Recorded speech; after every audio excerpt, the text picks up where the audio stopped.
Hi, I'm Angie Veman, and welcome to Totally Clutch. This is the podcast for women like you to find ways to simplify your business and personal life. If you enjoyed this episode, be sure to subscribe so you're notified when a new episode is posted. All right, welcome back to another episode of Totally Clutch, the Clutch Businesses podcast and vlog. I'm Angie Veman, and today we're going to be we're going to be meeting our new boo, our new business order of operations. So we've got a really special guest with us today to tell us all about it. And, I guess I'll start this by saying that there is a big stinky fish in the online business world, and it's content creation. So you see things about content creation everywhere on all the platforms all the time. People reminding us that we need to create more content, that we need to build our email list, that we need to go live, we need to dance, we need to sing, we need to have something meaningful to say to the online world every single day. And we need that in order for our business to be successful. That's the story that we hear over and over and over again. So I don't know about you, but I am so ready for a fresh new face. So today we've got Luis Baez with us, he's going to introduce us to our new boo, our new business order of operations. So he's a business strategist and coach, and he works to empower underrepresented entrepreneurs through online sales, training, and services. So welcome to the show, Luis. Hi, Angie, and the rest of the crew. Thank you for having me. Yeah, thanks so much for being here. This is a conversation I'm pumped to have. I'm so ready to hear about all the magic that you make happen in the online world and with the people that work with you. Thank you so much, my friend. I appreciate the opportunity. Yeah, absolutely. So do you want to tell us, a bit about your background and about the work that you do? Yeah, absolutely. My name is Luis. My pronouns are he, him, his, and for my fellow Spanish speakers, N. And I am someone who has spent his entire life advocating for the things that I want and deserve. And I've done so to the tune of these really amazing opportunities to work at some of the most influential companies in the world. I've been recruited to work at companies like LinkedIn, Google, Uber, and Tesla. I've had a sales career and an impact of over $500 million. And if that wasn't enough for anyone else, for me, I really wanted an opportunity to take all this experience that I've amassed, all the things that I've learned, and help the next generation of entrepreneurs and leaders. And as I look at what's going on in the world and the way that things have shifted, I knew that the online business space would be the space to really drive the economic engine moving forward, especially now in light of everything that's happened in the last year.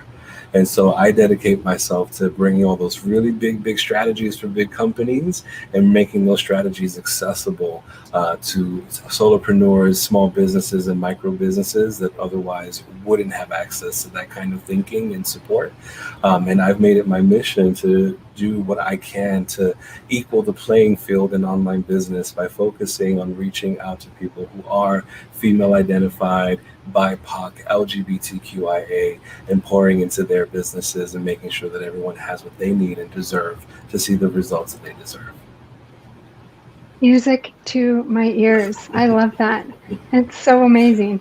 Yeah, and I think, we're both coming to our work from similar places. I mean, the online world is such an opportunity for people that that historically have not had opportunities in a more corporate setting. So thank you so much for doing that and for making that happen for so many people that deserve it and need it. So thank you. So most people, we're just going to dive in. Most people in the online world focus on building their lists or telling you to build your list and on content creation. And you're kind of shifting things around and believe that product development is really where businesses should start and should continue to focus as they grow and continue to do the work that they do. And can you tell us a little bit about why you're shifting things a bit? Yeah, that's an excellent question. I appreciate the opportunity to share my thoughts on this. I think like most people who endeavor to start an online business, I invested in all these people who had businesses that I really admired or brands that I really admired. They offered these courses at two or three or five or $10,000 that really at the core of it feed into your aversion of selling. They set you up with the automations and the templates and the email sequences. You get hooked up with, the pretty website and all these things. And at the core of it, yes, they've listened to all of your requests. They've listened to all of your feedback and given you everything it is that you asked for. But they did not serve up the thing that you need. And at the core of it, I don't teach selling, I teach advocacy. I teach advocacy for yourself, for the experiences that you have, for the knowledge and the expertise that you bring to the table. But I also teach advocacy for the customer, for the consumer, for the student. And for me, that is really about stepping away from this marketing first paradigm, getting unstuck, and instead not even focusing on sales first, focusing on product design. See, the thing is that because all the programs that exist out there really feed into this aversion of selling, you haven't quite developed that confidence or capacity or swagger for speaking to someone, introducing what it is that you do, and explaining how it is that you might be able to help them. And that swagger and that confidence is missing because your product isn't all the way dialed in. You haven't all the way validated it. It isn't designed to its fullest potential, right? And your head has been so focused on getting the website looking just right, curating the perfect Instagram feed. Next thing you know, you're finding yourself focusing 5, 6, 7 hours on marketing, but you don't have the revenue that you deserve. And it's because you've avoided having the conversations about sales. And that is in part due to your confidence in your product. And that's why I have, after going through all the experiences that I've been through, investing all the money, being all the way disappointed and burned out and everything from other programs that I've experienced, I set out to design the experience in the program that I wish existed when I got started. One that doesn't keep me stuck, and one that really just hones in on what is the right order of operations for growing, scaling, and sustaining a successful business that is centered on serving and loving up on people, not squeezing sales and being very sleazy about the way that you approach things. Yeah, that's really special and really unique. So, what do you think the impact? So the focus has been on content creation and still is, very much on content creation and things like that. What do you think the impact on the industry as a whole is with that focus? Yeah, I think that the compulsion to create content over and over again, all the time, always on, etc., has actually created all the wrong habits and all the wrong intentions in some businesses. The crazy thing is, I've been following online businesses for the past few years now. Some of the most well-known businesses, well-known programs, they only open their cart once a year or twice a year, right? Like we anticipate, those moments, and we get very excited about those. And, as far as the way that things are sort of like shifting right now is, folks understand what's going on. The consumer is all the way educated on the fact that they're being squeezed, and they're being pulled into this sort of ascension model where you buy into one thing that doesn't totally solve your problem. Then you buy into the other thing that kind of solves that problem until you finally get to like a $10,000 or $20,000 investment threshold, and you still might be left hanging. Right. And so when I think about like what is the importance of the need to shift the way that we do things, is that people are way more informed. They see the countdown timer, they know that it's inflated, they see the limited time offer, they know it's not limited time, it's coming back in a few weeks, right? And so how do we meet the consumer exactly where they are? Right, we have to make sure that we honor the fact that in this day and time, and after everything that folks have been through, people need to be seen, heard, and understood first and foremost. There needs to be some kind of connective tissue, some kind of investment in what it is that you do or how it is that you do things before there's real consideration for the things that you have to offer. And even then, if the process is like too sleazy and too squeezy, then you're destroying the potential for really good relationships. Yeah, sleazy and squeezy. I love it. That's so awesome. Yeah, I think, I've shared with, with people watching, with people listening, I've shared it with you, Luis, that, I signed up for a coaching program that was not an insignificant amount of money early on when I started my business. And it's interesting because so I've gone through the program, it's been almost a full year. And, my year is coming up. And I have been pretty vocal throughout the time that I've been in that program or in that group, that it hasn't, I haven't had the effects. I haven't had the level of success with the tools and techniques that they've been offering.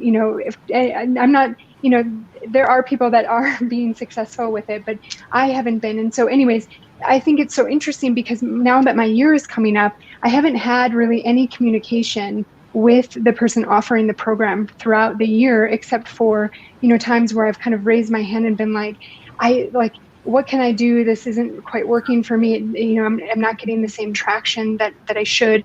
Anyways, all of a sudden, a month before my renewal date was up, I start getting these emails about wanting to book a call, wanting to, take this to the next level. And I was like, but I'm not even at the level that I was supposed to be by signing up for this. And now you want to talk, and I mean, I know these are automated emails that are going out. It's not a person that's sending them, but that I haven't even gotten what I should have out of the first part of it. So it did make me feel like, it was a disappointing experience to begin with, but whatever, things happen, and everything, not every program is for everybody. But I was like, wow, that's really interesting that that's there's no connection point throughout the entire 12 months, and then the end comes and you want more money. You think you want me to buy up, you want me to buy more, and you haven't really even earned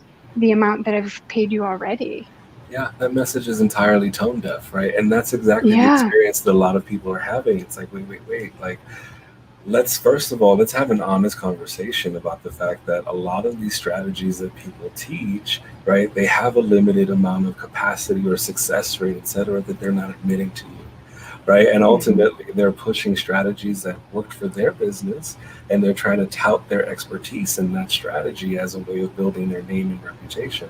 And listen, it's Yeah. worked up until a certain point, right? Like that has helped to launch many careers and many brands, but the market has shifted now, right? People don't want to spend thousands of dollars to only have a Zoom once a month Q&A, to be corralled into a Facebook group to fend for themselves, post questions, be left hanging, etc. Right?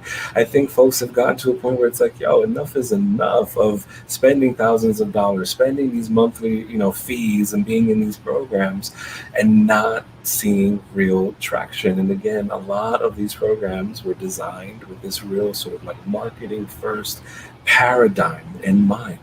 And now I'm here because I really want to shift this paradigm away from that. I want folks to know that you can have the pretty website, you can have all the automations, you can subscribe to all the things, you can spend all the time on Instagram, LinkedIn, and everywhere else, and you can still not have the revenue that you deserve. You can still not have the money to pay the people to help you to do the things that are burning you out. Right. And I think the part that's very upsetting when I connect with people, and this is why I have to really hold space when I connect with folks, there's this real upset when I share with folks like, hey, you didn't need the pretty website or the Instagram to start making money. What you Yeah. needed was a very thoughtfully designed product or service or experience. Right. And if you had that, and if you could articulate to someone, hey, you have this problem, I can help you solve it in 4 weeks. There are 3 phases to solving this. And, I pick up and I do the heavy lifting in these ways because I know that you don't want to do this kind of work. This is why I charge what I charge. This is why we work together as long as we do, right? Everything feels kind of arbitrary when people introduce their offers, or it just feels like it's just something else that they've seen, just another, mimicking of another existing program, right? That thoughtfulness isn't there. That's why there's friction in your sales, because when something is very carefully designed, it doesn't really require a whole lot of selling when you're connecting with the right people that the product or the service is intended for, right? So that's really how you remove the friction from everything. It's not about the pretty website. It's not about the perfectly curated Instagram.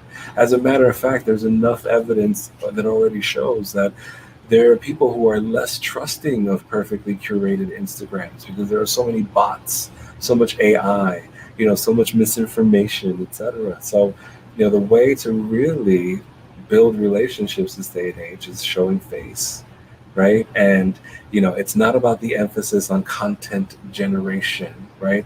It's like if you can create 3 pieces of content that answer every question that anyone would ever have about working with you, what your process is like, what the experience is like, etc.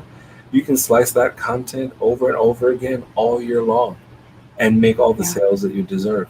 It's not about creating new content. It's not about the marketing, my friends. It is about the product design. And so Yeah. that's why I introduced my booth. It's my business order of operations, and it is not marketing first. Yeah.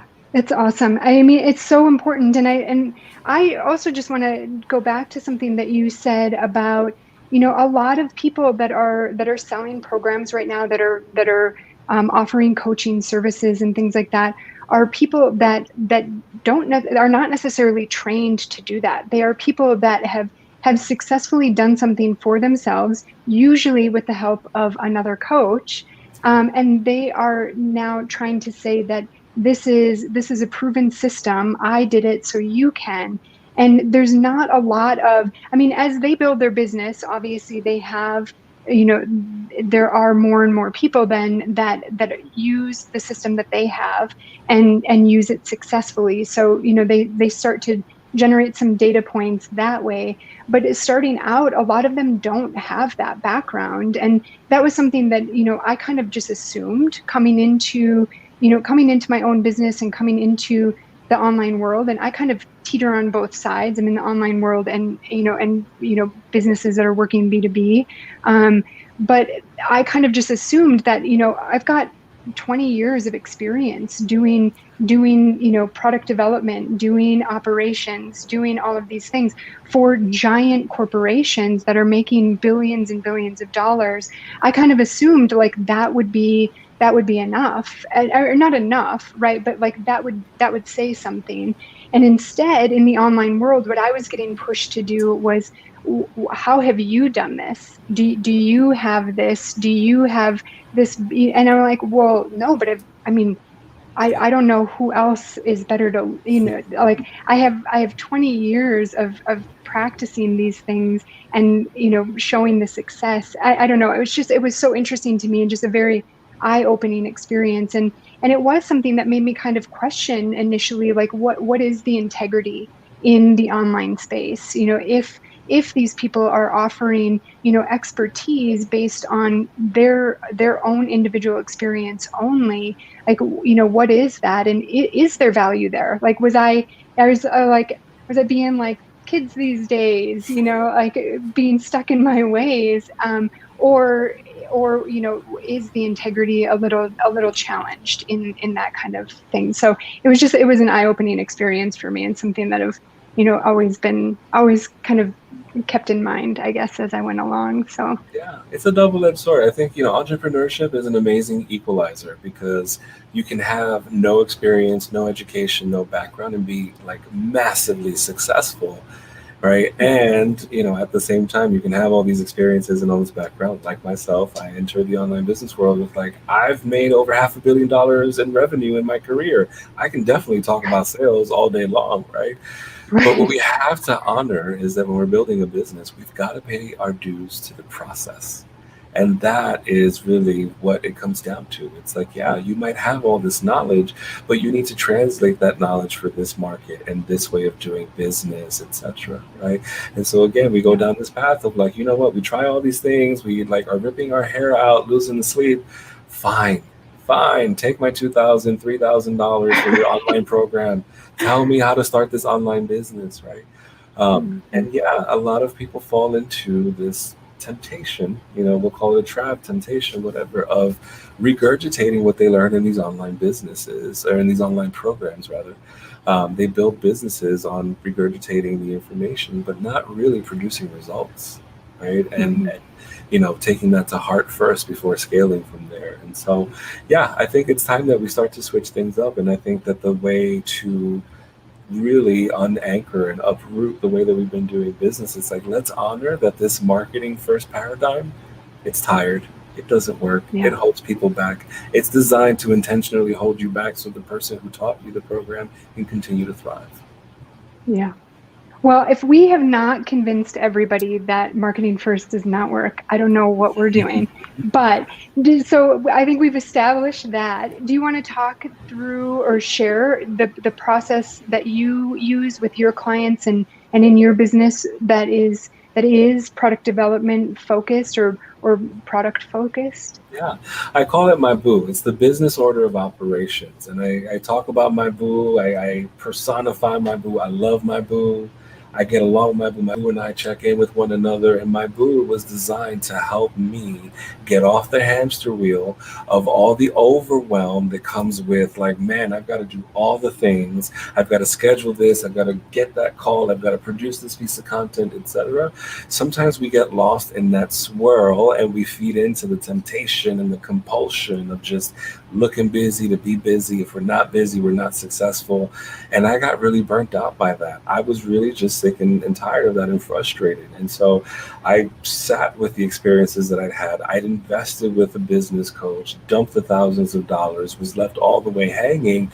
And after that experience, I said, aha, enough is enough. Like, we need to really flip the script.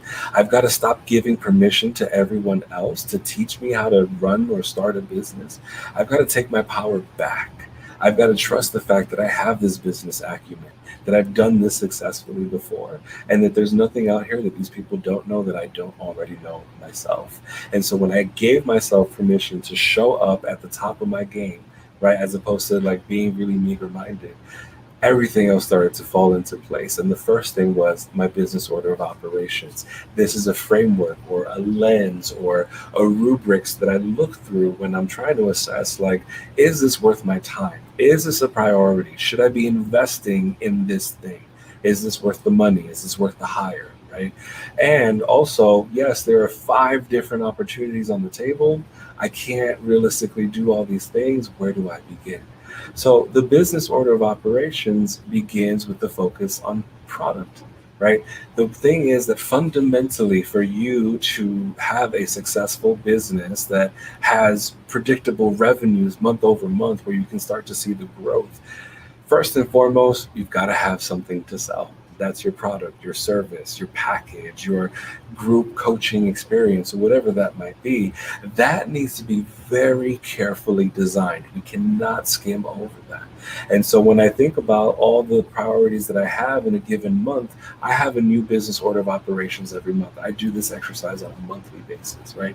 And what I do is I go, okay, based on the feedback that I've gotten from students in my program, the product needs updating. I need to add content, remove content, reconfigure this, add a new feature, add a new layer of support. And so that goes into my product quadrant of my business order of operations for the month, because I need to have something to sell, and it's got to be amazing. It's got to be just right for the coaches, creators, and consultants that I serve. Then once I have something to sell, I've got to have a process for selling it, right? And yes, we can pull the lever on the webinars, the email sequences, and all the things, but I'm a boss. And trying to do things every other way didn't work out for me. It didn't sit with me at the core because it wasn't authentic. These automations and these templates and all these things, they didn't feel like me. They don't feel like the way that I like to do business or the way that I like connecting with people. And I'm very much an analog person living in a digital world. I love talking to customers. I love talking to people. I'm not particularly extroverted, but in my line of business, I love having my ear to the ground. And I love seeing the aha moments. I love seeing people's faces light up when they learn something new, right? And so I designed a business not around avoiding customers and relegating them to automations and email sequences. I designed the sales process that centers around video. When you arrive on any of my sales pages, you are invited to a conversation with me. I am not doing a hard sale. I am going to hold space for you to ask me questions because I know that you're wondering if what I have to offer is just right for you. You tried something else. Is this like that? I've been working on this. Is this going to conflict? I'm a little bit limited on time. Like, how can I make this work? I have to be available for those questions, and there is no automation that can answer that for me. I need to make that sort of human connection, right? And it isn't about running for the hills and creating a webinar and doing all these expensive things. I use one tool called Video Ask, and that is how I communicate with people, not the emails. I get on camera, I say, hey, Angie, I appreciate your time. I appreciate your interest. It sounds like you're stuck on X, Y, or Z. Let me explain how we're going to get you unstuck. So that is how I design my sales process, very human focused. So business order of operations, you got to have something to sell. You got to have an authentic process for selling it on your terms because you're a boss. Then we move into operations. You have to have the tools to fulfill your promise. If you told someone they're going to get access to a course, that course needs to be hosted somewhere. If you told someone they get access to a private community, where is that community going to live? Right? If you told someone they're going to get access to you at a certain frequency via an app, is that app set up? Are you prepared to connect with the client, right? On the back end, the virtual assistants, the copywriters, everything else that needs to happen, all the people that need to be in place, all the tools that need to be in place to fulfill your promise relative to your sales. That's how I think about operations.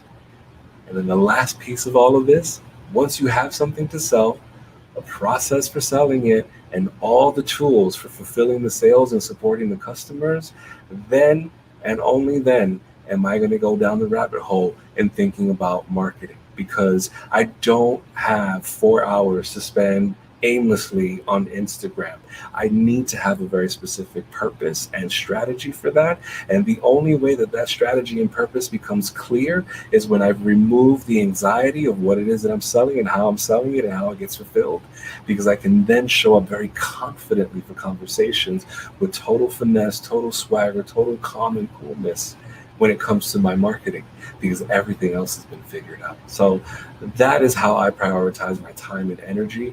And that is the business order of operations. I love my boo, and I would never trade my boo for anything else.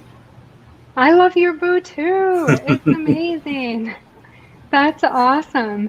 Yeah, it sounds, I mean, really I was pulling from that as you were talking is like it seems like there's kind of two polar opposite ways of existing in the online world right now, right? Of course, there's intricacies that I'm and nuances that I'm leaving out, but there's people that are working from the top down and people that are working from the bottom up, and that's I love just the intentionality of the approach that you're taking, and it really is, I think, a lot of times we get so focused on the number of people. I mean, we've talked about it like until we were blue in the face practically today even, but like it's all about the numbers, the number. And really, like, if you have this well-crafted product, you can charge a higher amount, and then you don't have to you don't have to have 1,000 customers. You can, depending on your business, if you're a coach, I mean, sometimes just working with 10 people is like, for you, enough sustenance, and it allows you to provide, this incredible experience that's, full of meaning and value for people. And you're not sacrificing as a result, Not at all. And I think you hit the nail on the head around intentionality. Like, I am someone that's very clear on the fact that for me to hit my revenue goals for the year, for me to be successful, for me to meet everything that I need to meet, online, offline, everything, I need 100 customers per year, Yeah. right? And I designed that intentionally. Pen to paper, spreadsheet, crunch the numbers, laid them out on an investor deck, all the things. I know exactly the levers I need to pull to get to where I want to go. And so I can let go of the compulsion to be worried about my follower count to be worried about my email list size, etc. Because I'm Mhm. focused on having one conversation at a time, right? And the conversations I'm having are very high level. My conversion rates are Yeah. high, right? It's because I'm not busy talking to a lot of people that aren't really qualified. I'm very Yeah. intentional about the ways that I move and the way that I train my team to move as well. Yeah, the other thing, okay, so I also love this. I hadn't picked up on this yet, or until now, but I also love that. Okay, so 100 people, they're so you and if you're clear on how those 100 people are going to come to be, right? There is so much more control that you have in that scenario, right? And not that, like I'm not necessarily claiming to be a control freak or anything like that, but like I think one of the things that entrepreneurs struggle with is just it doesn't feel like everything feels out of control, right? Like it's just they're kind of putting it out into the universe and see what kind of smacks them back in the face. And it's so like you I can see that it produces a lot of anxiety, right? That lack of control or that feeling of not having control produces a lot of anxiety. And if you're after 1,000 people and you're going to get those 1,000 people or 10,000 people, whatever it is, through Instagram ads or Facebook ads or whatever it is, like there's no control in that, right? Like, I mean, sure, some people are better at running ads than others, but like still, it's kind of like a flip of the coin in a lot of ways. And when you're making that real connection with all of those people and being so intentional along the way, there is so much more control that you have in that. And I don't know, I love that for you, and I love that for the people that, that you're working with. It seems like such a beautiful ecosystem, right? It is really important, and you hit on something that a frustration a lot of people meet when I connect with them is they've gone through the launch, right? They made the big announcement, launched the ads, the email sequences, the webinars, and all the things, and they're like, I spent $10,000, but I only made $11,000 in revenue. Like this isn't really Yeah. adding up for me. This isn't going to be sustainable. It's like, yeah, Mhm. because you ran the ads and you ran the emails, etc., but you never spoke to customers, right? I think that the Right. important thing is for you to really reap the full benefit of that kind of investment of running ads and doing all the things is think about inserting yourself using a simple tool like Video Ask to create more connective tissue between you and that person. We have to Yeah. honor and acknowledge the mindset of someone that comes in through an ad, right? Because they've been passively consuming your content and they slowly arrived at like, this might be an interesting solution, right? And that's a very different experience than someone tapping on your shoulder and saying, hey, Angie, based on what I see about your business, based on what you've shared, I think that there's something here for you. And Yeah. that personalized touch is going to have a far higher conversion rate than someone passively coming in through ads. And so when you talk Yeah. about like that control, yeah, I work with a lot of entrepreneurs who feel like they don't have control over their own revenues, their own destiny, right? And that's what part of the work that I do is like we put you back in control by shifting the focus away from this marketing first, ads first kind of model and really illuminating like this is your potential. You want 50 sales, drop 50 messages and you'll get them. Right. Yeah. That's awesome. That's really great. So is there something, I mean, I feel like we've only been talking for 5 minutes, but we're actually close to time, like even a little bit over. But is there one, not even just one thing, but well, actually, let me ask this. No, oh my gosh, I'm getting like totally stumbled here. But so is there one thing that people can do today? So whether they're in business or already, or they're thinking about starting a business, is there something that they can do today to start to play around with this process that you work with? Absolutely. I would say take a piece of paper. I'm very analog, right? Like we can talk about doing things Yeah. online all day long, but take a pen or a pencil. I'm big on clicky pencils. Get a blank sheet from your paper or your notebook, draw 2 lines, 4 quadrants, and just write them out. Product, sales, operations, marketing. And just take all those things that are like swirling in your head, all your ideas about, oh, I want to do this, I want to introduce that, I think it should include this, etc. Just dump them into these quadrants and start eliminating all the things that you know don't need to happen. right? So if it isn't going to yield a sale more immediately, if it requires like, oh, months of design and preparation and whatever, then you're missing the point. I think that the most important thing is get into the zone with loving up on your customers. Really understand, that they're having really terrible experiences with other people who are less qualified than you. And those people are walking away with revenue simply because they've shown up. So I need you to show up. I need you to be intentional and be thoughtful. You will always win when you really show up for customers. That's amazing. Yeah, and honestly, I think that that is going to be the theme for this season of this show, because that is just what we're hearing over and over and over again from everybody that I'm talking with, and even marketers, right, are just like, it's interesting because they're even kind of talking about taking a step back towards product and focusing on, like, check in with your customers, ask them questions like, why are we trying to make decisions for them? And so I think, there's that authenticity that comes through in that. And because really all of our businesses are here to serve other people. And I think it's, it has, I don't know that this is a new problem, but it becomes kind of easy to forget about that, to kind of let that idea go when you're focused on numbers and paying your bills and all of those types of things. So I think, again, it just, and I think I've said this with everybody, is that it creates such a great experience, not only for your customers and your clients, but also for you as the business owner and, any of the team that you work with. It's just, it feels so much better. It's like the biggest breath of fresh air ever. Yes, 1,000%. Yeah.